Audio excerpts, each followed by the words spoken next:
Hello. Welcome back to another episode of the Leading Women in Tech podcast. I'm your host, Toni Collis. We're here, as always, to talk about women, tech, leadership, and changing the world. I have the honor and privilege to work with hundreds of women every year, helping them to fulfill their ambitions. And that's something I want to talk about today, because something I hear time and time again is a fear of burning out, stopping us from taking action and fulfilling our ambitions. This is what I call the ambition gap. Our ambition is up here. We are down here.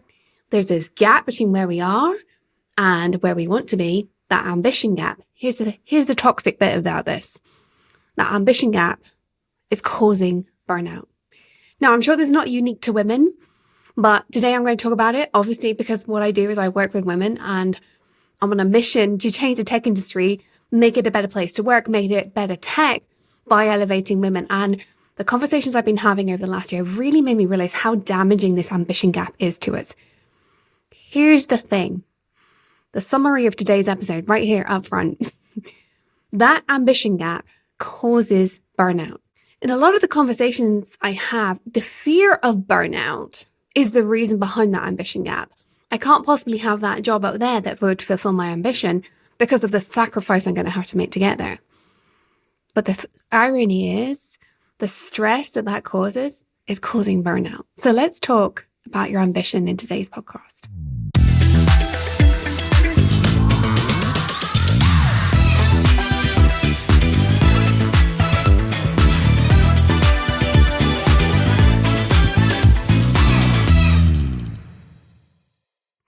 Before we dive in fully, I'm just going to take a moment here to remind you that doors will be shortly closing in just a few days, actually, I think 12 days, something like that, at the point that this episode drops, to Ignite Coach Academy.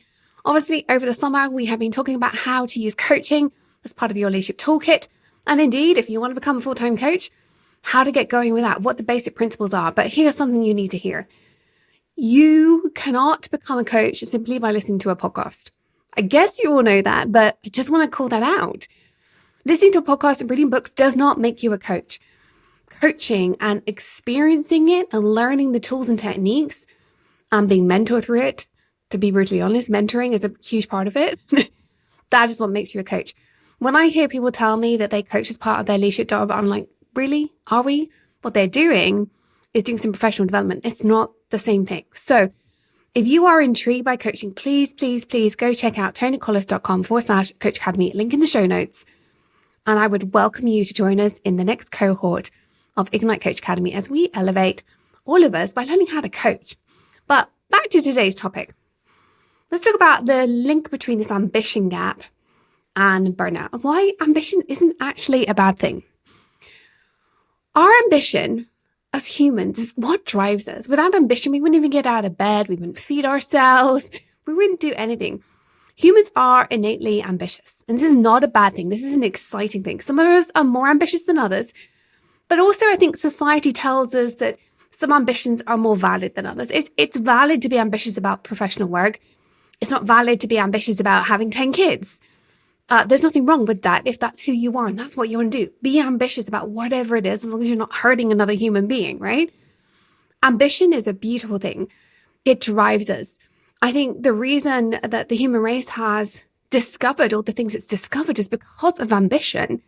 And look at where we are. Okay, I know the planet is burning. I know we've caused problems as a species, but we've also achieved a lot. And actually, if we put our minds to it, we could fix all of the problems we've created very quickly. We just haven't, as a species, come together to fix it yet. Something else I would love to hear us all talk about more. But our ambition is beautiful. But for the last 100 years, in fact, possibly the last 1,000 years, I don't know, wasn't around. As women, we have been told our professional ambition is wrong. We are still judged for wanting to have an ambitious career rather than staying at home and being with the kids. Society looks down on us for not going to every single soccer game. Society tells us that we failed in some way if we're not there when our kids take their first steps. But at the same time, society tells us we need to be out there doing things. And this tension causes so much angst in us. And I'm not saying that men don't experience this too, but bear in mind, I talk to women pretty much exclusively. So this is the lens I see us going through as women. And even if you're not somebody having a baby, society will judge you for being not a mum. I'm not a mum. I think many of you know that I'm a cat mum.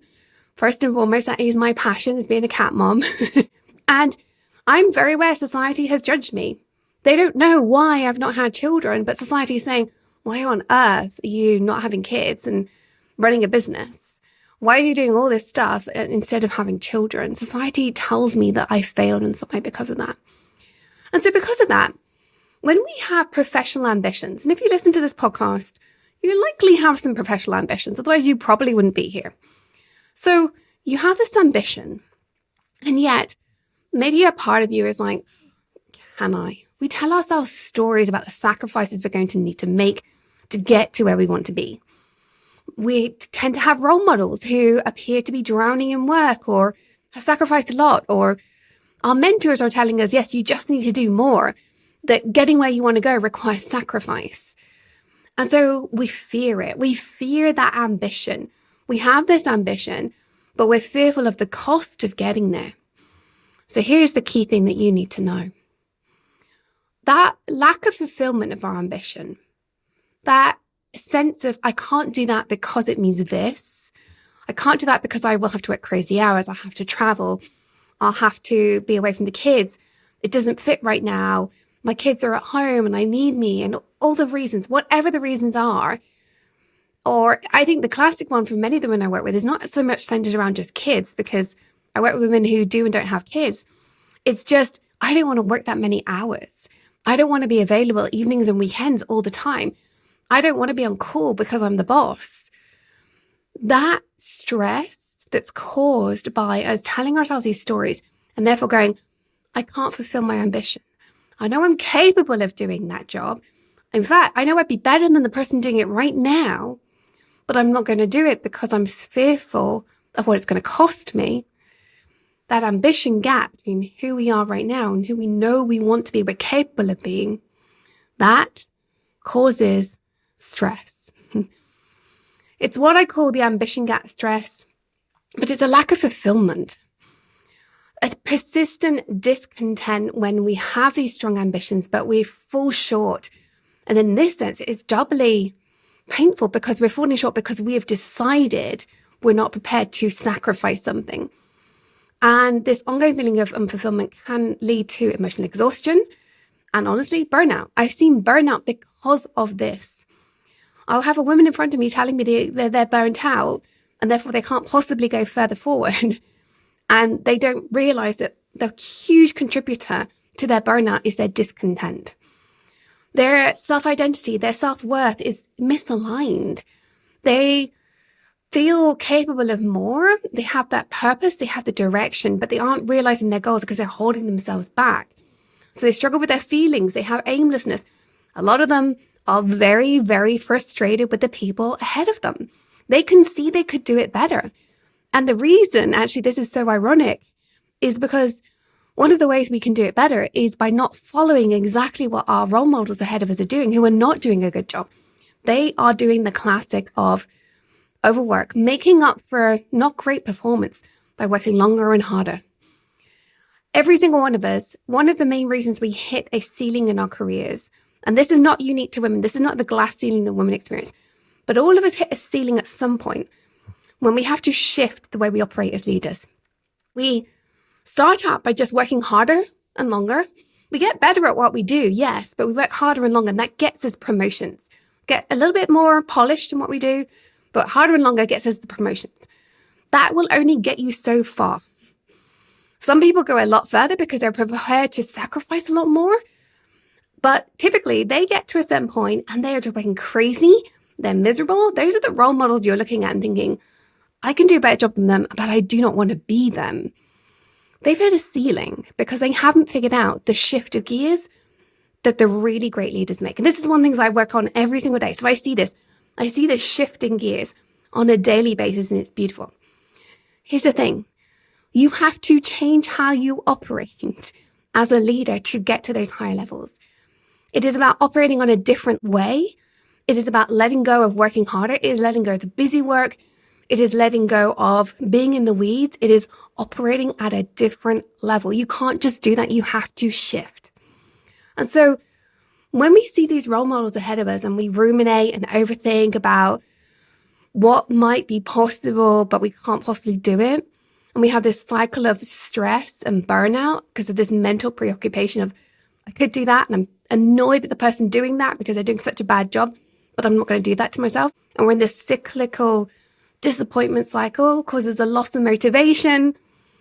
And everybody's around us wondering what's wrong. And apparently we've peaked because all they see is this stressed out person. And yet you could do so much more despite what people are saying about you. That is this place of the ambition gap.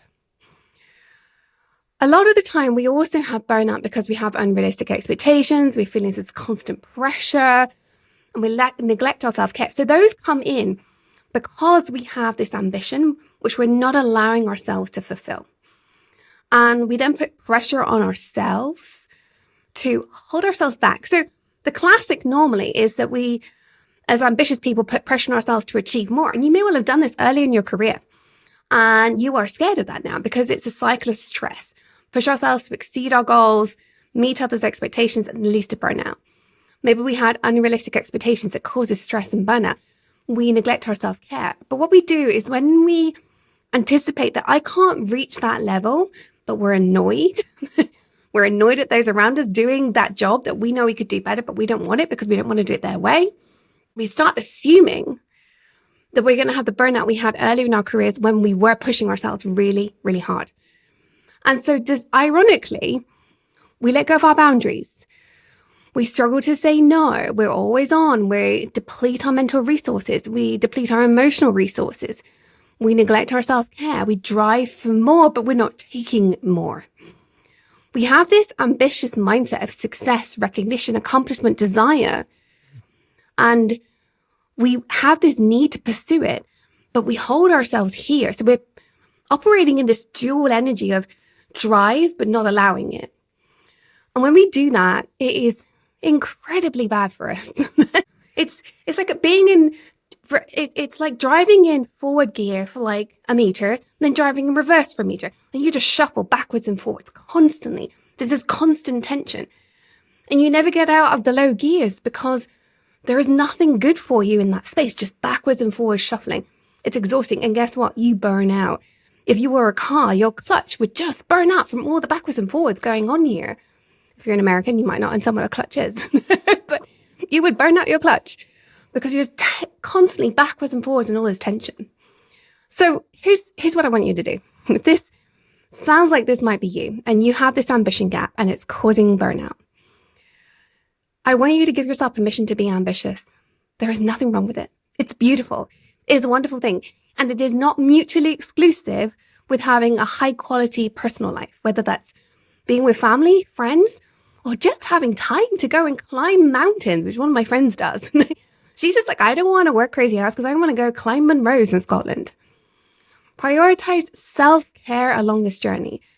Double down on your self-care when going gets tough. You are your biggest asset. So when you look after yourself, everything else is easier.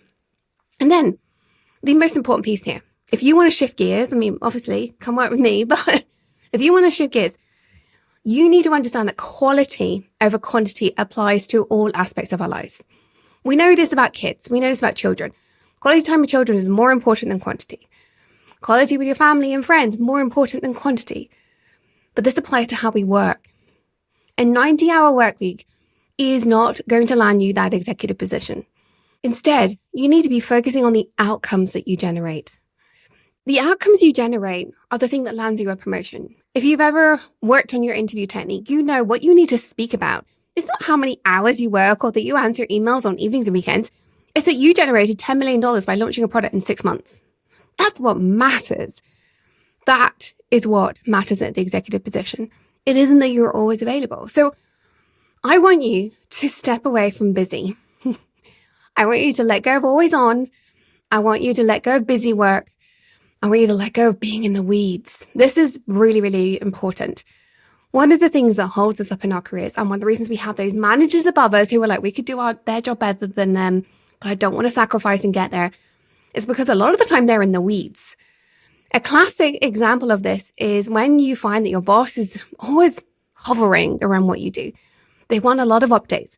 Of course, a boss wants updates, right? They need to know the work is getting done.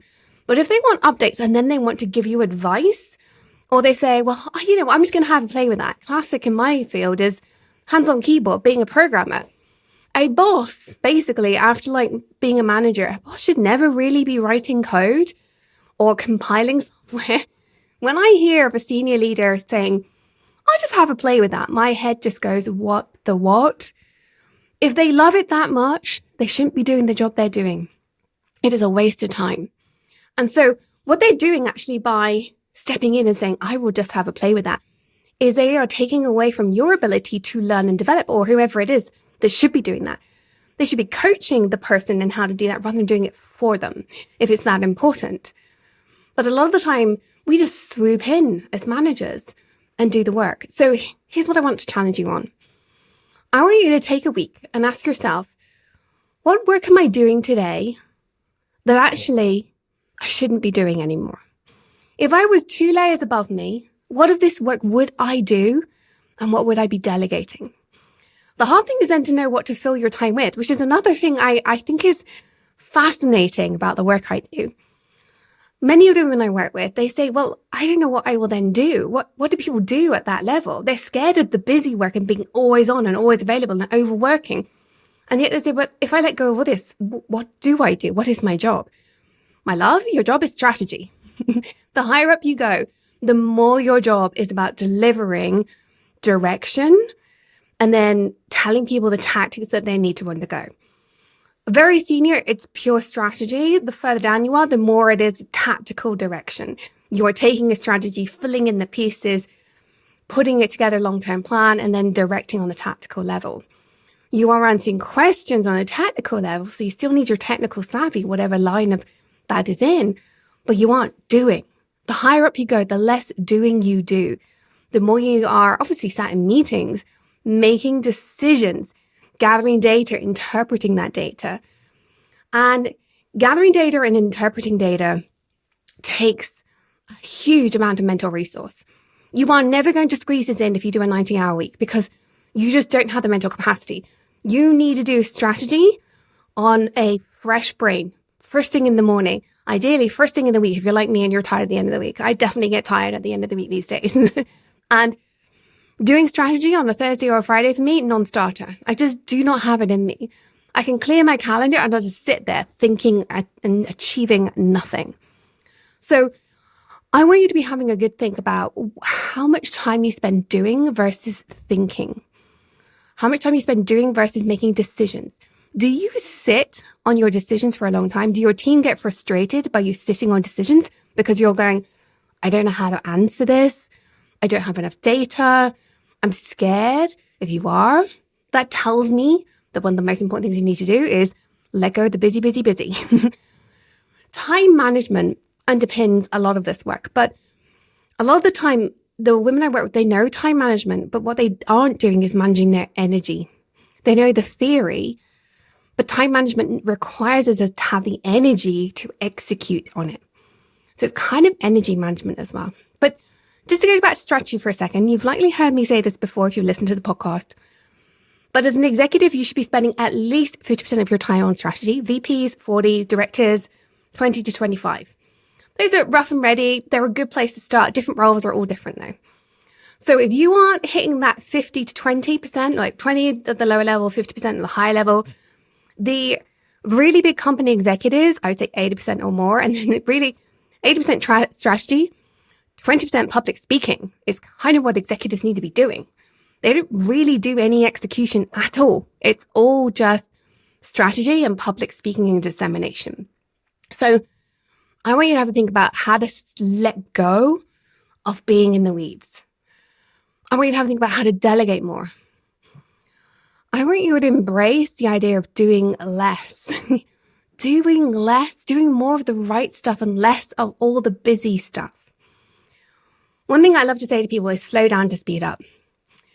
Sometimes we just want to dive on in. We just want to execute. We've got a problem. Let's go. Go. Sometimes the best thing to do is take a step back, even just for a couple of minutes, and say, what do I need to be doing here? How important is this? What is the best way to solve this problem? If I solve this right now, what happens down the line? If instead I look at this issue over here, does that make this problem go away? Slow down to speed up. When you do that, you're going to let go of the hustle. You're going to let go of the stress. You're going to make better decisions.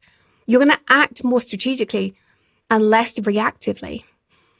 Ask yourself, what do you really need to be doing for success? If you start operating this way, if you start thinking this way, you are going to be a better leader and you will be one step closer to your ambition and your exciting goals. Which brings me to my final piece here. If you are excited about fulfilling your ambition, if you've heard this and you thought, yes, ambition gap, that's my problem, and you're ready to let go of it and you're thinking, gosh, but how? First of all, of course, come work with me. Of course, sign up. Head over to tonicollis.com/academy, find out about our leadership program. But even more than that, and this is one of the things you will do if you come work with us, I want you to just start taking baby steps. If you realize, okay, that ambition gap, it is causing me burnout or it's approaching burnout, and I logically shouldn't be fearful of it because, I'm hearing Toni here. I get this. I want you to let go of, I need that ambition today. I want you to say, it's okay for me to be ambitious, because it is. It's perfectly okay to be ambitious. It's actually a beautiful thing. It's an exciting thing. Be ambitious. Be excited. Be excited to deliver. But here's the next piece of this. You don't have to get there tomorrow. So give yourself grace. Be like, okay, I'm happy to be ambitious. I'm going to embrace this. I'm going to stop assuming that to achieve that, it's going to require all these horrible things I don't want, because it doesn't, by the way. If your brain is still going there, we need to have a chat about the reality of what it means to be a great leader. And I can totally have that conversation with you.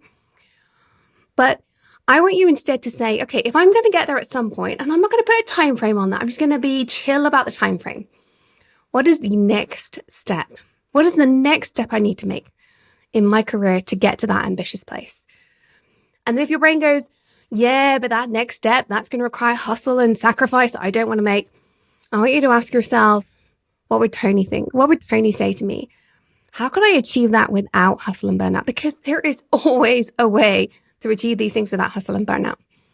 And I want you to take a baby action today to let go of the stress, delegate more, get out the weeds, slow down to speed up, and ask yourself, what can I do today to unlock my success tomorrow? Let's just get you back on track to walking towards your ambition rather than being scared of it. Let's let go of that burnout around the fear of not achieving your ambition because it's painful. Your ambition is beautiful. It should be embraced. It's who you are as human. And let's just do this. All right, that's it for today's episode on being ambitious. But I do just want to leave you, as always, with a mindset moment. Before I do that, please, as always, hit subscribe in your favorite podcast player or over on YouTube. That really helps us reach more women just like you and elevate the tech industry. But the mindset tip here. If your brain starts telling you again that, no, my ambition, it's a bad thing. It makes me arrogant. It makes me nasty. I'm going to let down my family. I'm going to let down my friends. I can't possibly be ambitious. I want you to pause. I want you to notice that thought. I want you to pause. And I want you to take a deep breath and I want you to say, being ambitious is human and I'm proud of my ambition. Just say that. Being ambitious is human. I am proud of my ambition. I want you to start having this conversation with yourself. You need to change your inner dialogue. If you keep telling yourself that it's bad in some way to be ambitious, you need to have a conversation. You need to start having that intimate talk with your brain and challenge it. So I want you to let yourself have that conversation. It's okay to be ambitious. I am human. That's all you need to say. Let me know how you get on. As always, I'd love to hear comments from you. Pop over to LinkedIn. I hang out there every single day, but also I'm available in Slack inside my free Leading Women in Tech community. So head over there too, link in the show notes. And do remember that there's still time to sign up for Ignite Coach Academy. If you're intrigued of how to become a coach, already a coach, but looking to develop and hone your skills, we kick off on September 18th. So make sure you sign up. This is your opportunity to truly experience the power of coaching and unleash that leadership impact that you are ready for, right? Head over to the show notes for the details and just join me inside the program. I can't wait to meet you inside there. Until next time, as always, stay on your tech leadership game, follow your dreams, because the world really does need that uniqueness that you bring as a leading woman in tech.